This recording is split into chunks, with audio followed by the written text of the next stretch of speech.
ایک حلوائی صبح صبح اپنی دکان سجا رہا تھا کہ ایک فقیر آ نکلا۔ دکاندار نے کہا کہ بابا جی آؤ بیٹھو۔ فقیر بیٹھ گیا تو حلوائی نے گرم گرم دودھ فقیر کو پیش کر دیا۔ فقیر نے دودھ پی کر اللہ تعالیٰ کا شکر ادا کیا اور اس حلوائی کو کہا کہ بھائی تیرا بہت بہت شکریہ، اور یہ کہہ کر فقیر وہاں سے چل پڑا۔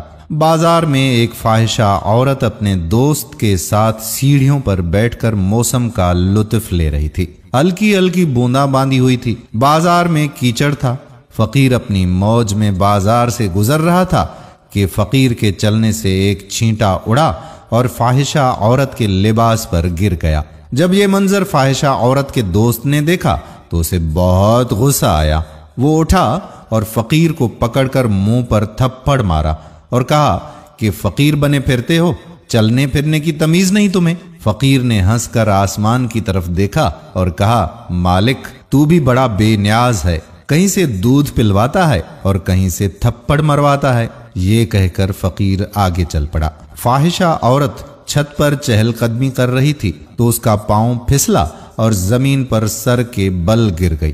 اس کو ایسی شدید چوٹ لگی کہ موقع پر ہی فوت ہو گئی۔ شور مچ گیا کہ فقیر نے آسمان کی طرف منہ کر کے بد دعا دی تھی، جس کی وجہ سے یہ قیمتی جان چلی گئی ہے۔ فقیر ابھی بازار کے دوسرے کونے تک نہیں پہنچ پائے تھے کہ لوگوں نے فقیر کو پکڑ لیا اور کہا کہ بڑے فقیر بنے پھرتے ہو، حوصلہ بھی نہیں رکھتے ہو۔ فقیر نے کہا کہ ہوا کیا ہے میاں؟ لوگوں نے کہا کہ تم نے بد دعا دی اور عورت کی جان چلی گئی۔ فقیر نے کہا کہ واللہ میں نے تو کوئی بد دعا نہیں دی تھی۔ تو لوگوں نے ضد کی اور کہا کہ نہیں، تیری بد دعا کا کیا دھرا ہے۔ جب لوگوں نے ضد کی تو فقیر نے کہا کہ اصل بات پوچھتے ہو تو میں نے کوئی بد دعا نہیں دی تھی، یہ یاروں کی لڑائی ہے۔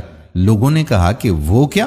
فقیر نے کہا کہ جب میں گزر رہا تھا اور میرے پاؤں سے چھینٹے اڑے اور اس عورت کے لباس پر پڑے تو اس کے یار کو غصہ آ گیا، اس نے مجھے مارا تو پھر میرے یار کو بھی غصہ آ گیا۔ اللہ اکبر۔ دوستو اللہ پاک بڑا ہی بے نیاز ہے، اسی لیے ایسے چلتے پھرتے لوگوں کے ساتھ رویہ اچھا رکھیں، کہیں کسی عمل کی وجہ سے اللہ تعالی ہم سب سے ناراض نہ ہو جائے۔ ہم دعا کرتے ہیں کہ اللہ تعالی ہم سے راضی ہو۔ آمین ثم آمین یا رب العالمین۔ دوستو ویڈیو پسند آئی ہو تو اپنے دوستوں کے ساتھ اسے شیئر ضرور کیجیے گا۔ آنے والی ویڈیو تک اپنے میزبان قادر بخش کلہوڑوں کو اجازت دیجیے۔ اللہ حافظ۔